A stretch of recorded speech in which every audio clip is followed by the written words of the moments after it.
Hello बच्चों, आज हम हिंदी व्याकरण में सर्वनाम के विषय में अध्ययन करेंगे। सर्वनाम को अंग्रेजी में प्रोनाउन कहते हैं। तो आइए हम सर्वनाम के बारे में पढ़ते हैं। यहाँ पर देखिए एक चित्र दिया हुआ है। रोहित, उसके पिताजी और उसकी माताजी तीनों बैठे हुए हैं। अब यहाँ पर लिखा हुआ है रोहित 5वीं कक्षा में पढ़ता है। वह एक बुद्धिमान बालक है। उसकी माँ अध्यापिका है तथा उसके पिता डॉक्टर हैं। वे उसे बहुत प्यार करते हैं। अब यहाँ पे देखो, रोहित शब्द क्या है? संज्ञा, यानी किसी का नाम है ये, तो ये व्यक्तिवाचक संज्ञा है। अब इस नाम को बार बार दोहराना हमें नहीं पड़े, इसके लिए हम इसकी पुनरावृत्ति को रोकने के लिए हम सर्वनाम शब्दों का प्रयोग करेंगे। अब यहाँ पर देखो, वह, उसकी, उसके, उसे, ये जो रंगीन शब्द दिए गए हैं, ये शब्द सारे ही सर्वनाम हैं क्योंकि ये संज्ञा शब्द के स्थान पर प्रयोग किए गए हैं। यहाँ रोहित शब्द संज्ञा था।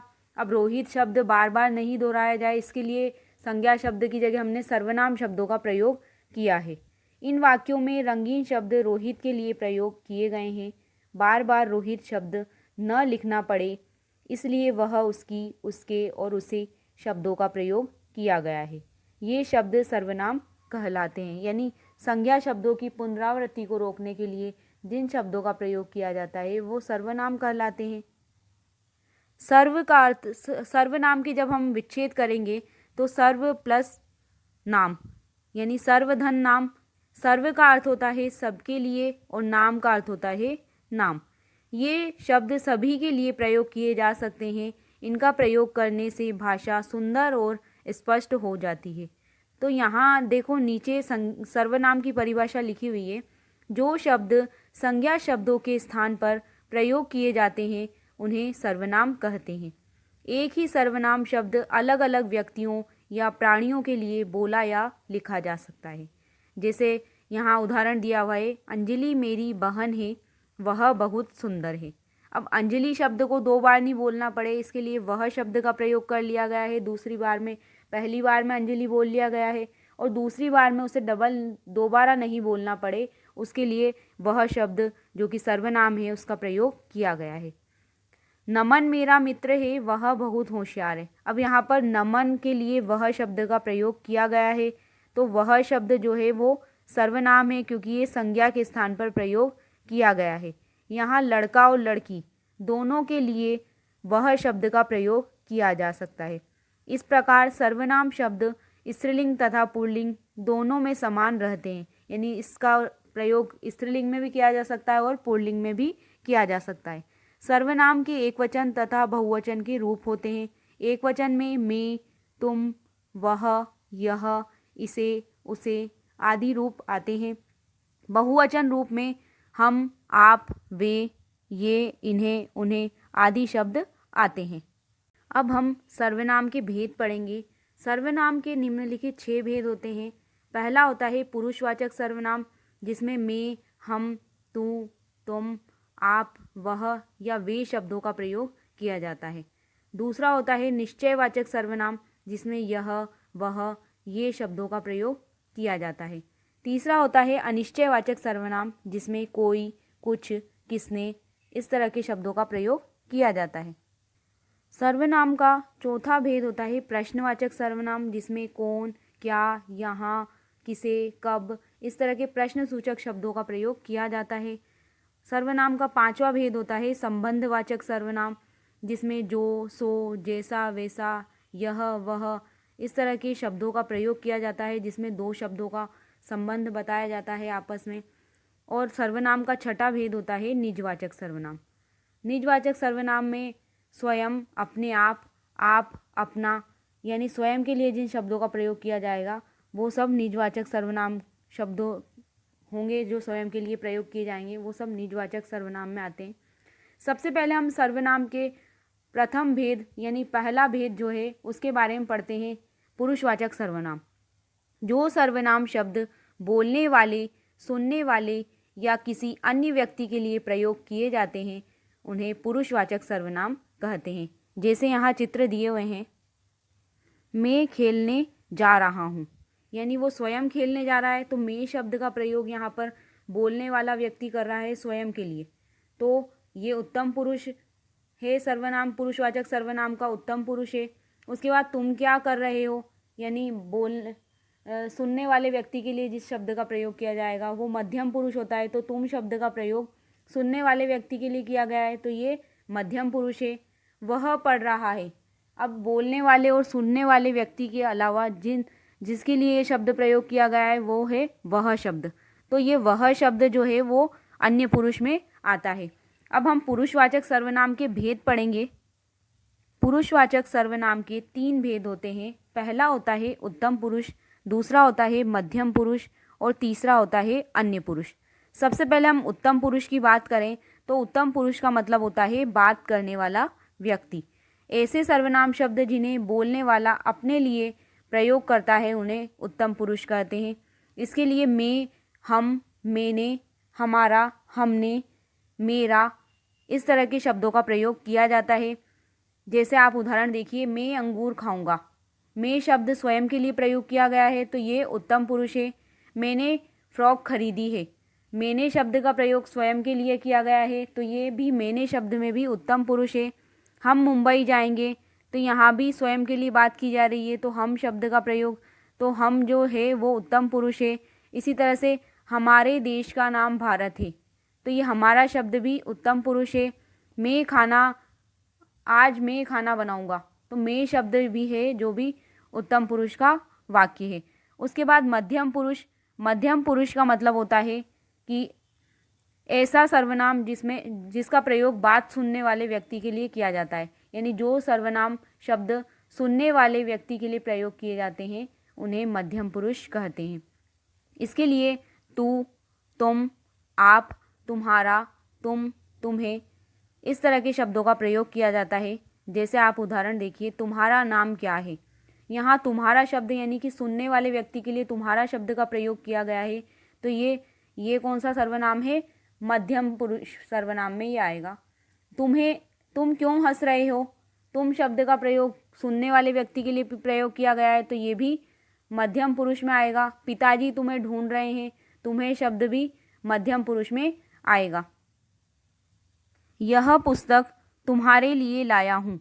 अब यहाँ तुम्हारे लिए यानी सुनने वाले व्यक्ति के लिए प्रयोग किया गया है तो यहाँ तुम्हारे शब्द में पुरुषवाचक सर्वनाम का मध्यम पुरुष है। इसी तरह से आप भी खाइए। अब आप शब्द का प्रयोग यहाँ सुनने वाले व्यक्ति के लिए किया गया है तो इसमें भी मध्यम पुरुष है। उसके बाद पुरुषवाचक सर्वनाम का तीसरा भेद होता है अन्य पुरुष। अन्य पुरुष का मतलब होता है अन्य व्यक्ति, यानी जो सर्वनाम शब्द बोलने वाला या सुनने वाला किसी अन्य व्यक्ति के लिए प्रयोग में लाता है उसे अन्य पुरुष कहते हैं। जैसे इसके लिए हम शब्दों का प्रयोग करेंगे वह, वे, यह, ये, उसका, उन्होंने, इस तरह के शब्दों का हम प्रयोग करेंगे। जैसे आप उदाहरण देखिए, वे कहाँ जा रहे हैं। अब वे यहाँ सुनने वाले और बोलने वाले व्यक्ति के लिए नहीं करके तीसरे ही अन्य व्यक्ति के लिए वे शब्द का प्रयोग किया गया है तो वे शब्द में अन्य पुरुष है। उसका नाम सुरेश है। उसका शब्द का प्रयोग तीसरे ही अन्य व्यक्ति के लिए किया गया है तो ये उसका शब्द में भी अन्य पुरुष है। उन्होंने गृह कार्य पूरा कर लिया है, ये भी अन्य पुरुष है। उन्हें शब्द जो है उन्होंने शब्द में अन्य पुरुष है। तो इस तरह से यहाँ पर देखो पुरुषवाचक सर्वनाम में बात करने वाला, सुनने वाला और अन्य व्यक्ति के बारे में बोध होता है, यानी उसके बारे में पता चलता है सुनने वाले, बोलने वाले और अन्य व्यक्ति के बारे में। तो वो सब पुरुषवाचक सर्वनाम है। अब पुरुषवाचक सर्वनाम में भी उत्तम पुरुष में बात करने वाला व्यक्ति जिन शब्दों का प्रयोग करेगा वो उत्तम पुरुष में आएगा। मध्यम पुरुष में बात सुनने वाला व्यक्ति जिन शब्दों का प्रयोग करेगा वो मध्यम पुरुष होगा। और अन्य पुरुष में क्या होता है कि बोलने वाला और सुनने वाले के अतिरिक्त तीसरे ही अन्य व्यक्ति की बात की जाती है तो वहाँ पर अन्य पुरुष होता है। पुरुषवाचक सर्वनाम शब्दों की कुछ ध्यान रखने योग्य बातें, यानी कुछ बातें दी गई है जिसे हमें ध्यान में रखना आवश्यक है। अब यहाँ पर तू शब्द दिया गया है। तू एक वचन का प्रयोग बेहद अपनेपन और किसी के प्रति कम सम्मान होने दोनों ही स्थितियों में इसका प्रयोग किया जाता है। यानी किसी व्यक्ति का बहुत कम सम्मान किया जा रहा हो, जिसका अपमान किया जा रहा हो, तू तड़ाक में बात की जा रही है तो वहाँ पर इसका प्रयोग किया जाता है। और एक बहुत ही ज़्यादा अपनेपन का जहाँ बोध होगा वहाँ पर भी तू शब्द का प्रयोग किया जाता है। जैसे यहाँ उदाहरण दिया हुआ है, प्रभु तू बड़ा महान है। अब यहाँ पे ईश्वर को सम्मान देने के लिए और अपनापन प्रकट करने के लिए तू शब्द का प्रयोग किया गया है। अब दूसरा वाक्य आप देखिए, तू अब यहाँ से चला जा। तो यहाँ तू शब्द का प्रयोग तू तड़ाक के लिए किया गया है, यानी गुस्से में जब किसी से हम तू तुकारे में बात करते हैं तो वो तू शब्द का प्रयोग यहाँ पर किया गया है। मैं की जगह हम आपसे बात नहीं करते, यानी यहाँ स्वयं के लिए भी मैं शब्द का प्रयोग किया गया है। एक वचन होते हुए भी हम, जो कि बहुवचन का रूप है, उसका प्रयोग किया गया है। यहाँ कुट्टी करने वाला व्यक्ति एक भी हो सकता है, यानी जो व्यक्ति बात कर रहा है वो अकेला भी हो सकता है, एक वचन का रूप हो सकता है। तुम के स्थान पर तू और तू के स्थान पर तुम। अरे तुम आ गए, यह वाक्य एक व्यक्ति के लिए कहा जा सकता है और एक से अधिक व्यक्तियों के लिए भी कहा जा सकता है, क्योंकि यहाँ एक वचन का रूप भी हो सकता है और बहुवचन का रूप भी हो सकता है तुम शब्द। इसलिए यहाँ पर तू के स्थान पर तुम और तू के स्थान पर तुम भी का प्रयोग भी किया जा सकता है। अब हम सर्वनाम के दूसरे भेद के बारे में पढ़ेंगे, निश्चयवाचक सर्वनाम। जो सर्वनाम शब्द किसी वस्तु या व्यक्ति की ओर निश्चित रूप से संकेत करते हैं वे निश्चयवाचक सर्वनाम कहलाते हैं। यानी एक निश्चित व्यक्ति वस्तु की तरफ ये इशारा करेंगे ऐसे शब्द, तो वो सब निश्चयवाचक सर्वनाम में आएंगे। जैसे यहाँ उदाहरण दिया गया है, यह कोट अनिल का है, यानी कोट की तरफ इशारा करके कहा जा रहा है कि यह कोट अनिल का है, यानी इस कोट का मालिक कौन है, अनिल है। तो एक इशारा किया जा रहा है, तो यह शब्द में यहाँ निश्चयवाचक सर्वनाम है। यह चाबी पापा के स्कूटर की है, इसमें भी यहाँ इशारा करके कहा जा रहा है कि ये चाबी पापा के स्कूटर की है, तो ये भी वह शब्द में यहाँ पर निश्चयवाचक सर्वनाम है। यह नीता का घर है, अब यहाँ पर यह शब्द में निश्चयवाचक सर्वनाम है, उससे एक इशारा किया जा रहा है कि यह घर नीता का है। सुरेश की दुकान यह नहीं वह है। अब यहाँ पर भी यह और वह शब्द दिया गया है, क्योंकि इसमें भी दूर या पास की वस्तु की तरफ एक इशारा किया जा रहा है, तो यह और वह शब्द में भी निश्चयवाचक सर्वनाम है। इसने ही गमला तोड़ा था, इसने शब्द में भी यहाँ निश्चयवाचक सर्वनाम है, क्योंकि यहाँ पर एक निश्चित व्यक्ति के बारे में बात की जा रही है कि उसने गमले तोड़ने का कार्य किया है, तो इसने शब्द में निश्चयवाचक सर्वनाम है। यह है ईशान का बस्ता, यहाँ पर ईशान के बस्ते के बारे में बात की जा रही है इशारा करके, तो यह शब्द में भी निश्चयवाचक सर्वनाम है। यह मेरी दिल्ली वाली बुआ है। अब बुआ की तरफ इशारा किया जा रहा है, एक स्त्री की तरफ इशारा किया जा रहा है, तो यह शब्द में भी निश्चयवाचक सर्वनाम है। इसी तरह से मेरी पुस्तक वह है, ये भी निश्चयवाचक सर्वनाम है। वह शब्द में निश्चित रूप से कहा जा रहा है कि ये मेरी पुस्तक है। वे रहे आम के पेड़, आम के पेड़ की तरफ इशारा करके कहा जा रहा है कि वे रहे आम के पेड़, तो इसमें भी निश्चयवाचक सर्वनाम है। यह मेरा भाई है, भाई की तरफ इशारा करके कहा जा रहा है, तो यह शब्द में भी निश्चयवाचक सर्वनाम है। वह कौवा है, कौवे की तरफ इशारा करके कहा जा रहा है, तो वह कौवा है, निश्चित रूप से कहा जा रहा है, एक पक्षी की तरफ इशारा करके कहा जा रहा है कि वह कौवा है, तो वह शब्द में भी निश्चयवाचक सर्वनाम है। ये क्या कर रहे हैं, ये शब्द में भी निश्चयवाचक सर्वनाम है। वे हमारे साथी हैं, ये भी निश्चयवाचक सर्वनाम का उदाहरण है। मुझे यह घड़ी नहीं वह घड़ी चाहिए, तो यहाँ भी निश्चयवाचक सर्वनाम है। यह और वह, एक निश्चित घड़ी की तरफ इशारा किया जा रहा है कि मुझे यह नहीं वह चाहिए, तो यह और वह में भी निश्चयवाचक सर्वनाम है। इसी तरह से यह चित्र इन्होंने बनाया है, ये भी निश्चयवाचक सर्वनाम का उदाहरण है, क्योंकि एक निश्चित रूप से कहा जा रहा है कि यह चित्र इन्होंने बनाया है। तो यहाँ पर जो सर्वनाम शब्द किसी वस्तु या व्यक्ति की ओर संकेत करेंगे उन्हें निश्चयवाचक सर्वनाम कहते हैं, और इसका दूसरा नाम संकेतवाचक सर्वनाम भी होता है। अब हम सर्वनाम का तीसरा भेद पढ़ते हैं। सर्वनाम का तीसरा भेद होता है अनिश्चयवाचक सर्वनाम। ये सर्वनाम निश्चयवाचक सर्वनाम का बिल्कुल विपरीत होता है, उल्टा होता है। निश्चयवाचक सर्वनाम में हम निश्चित व्यक्ति या वस्तु की ओर संकेत करते हैं। इसमें क्या होगा कि जिन सर्वनाम शब्दों से किसी निश्चित वस्तु या व्यक्ति का बोध नहीं होता है उसे अनिश्चयवाचक सर्वनाम कहते हैं। जैसे यहाँ उदाहरण दिए हुए हैं, जैसे यहाँ चित्र दिया हुआ है, तुम्हें बाहर कोई बुला रहा है। अब यहाँ पर कोई निश्चित व्यक्ति के बारे में बात नहीं की जा रही है, यानी कोई शब्द का प्रयोग अनिश्चित व्यक्ति के लिए किया गया है, तो कोई शब्द में अनिश्चयवाचक सर्वनाम है। तुम कुछ कह रहे थे, अब यहाँ पर कुछ शब्द का प्रयोग कोई बात के लिए किया जा रहा है। अब यहाँ पर कोई निश्चित बात नहीं है, इसलिए कुछ शब्द में अनिश्चयवाचक सर्वनाम है। इसी तरह से दूध में कुछ गिर गया है, ये भी अनिश्चयवाचक सर्वनाम है। कुछ चीज़ गिरे होने की बात की जा रही है लेकिन निश्चित बात नहीं की जा रही कि क्या गिरा हुआ है, तो कुछ शब्द में भी अनिश्चयवाचक सर्वनाम है।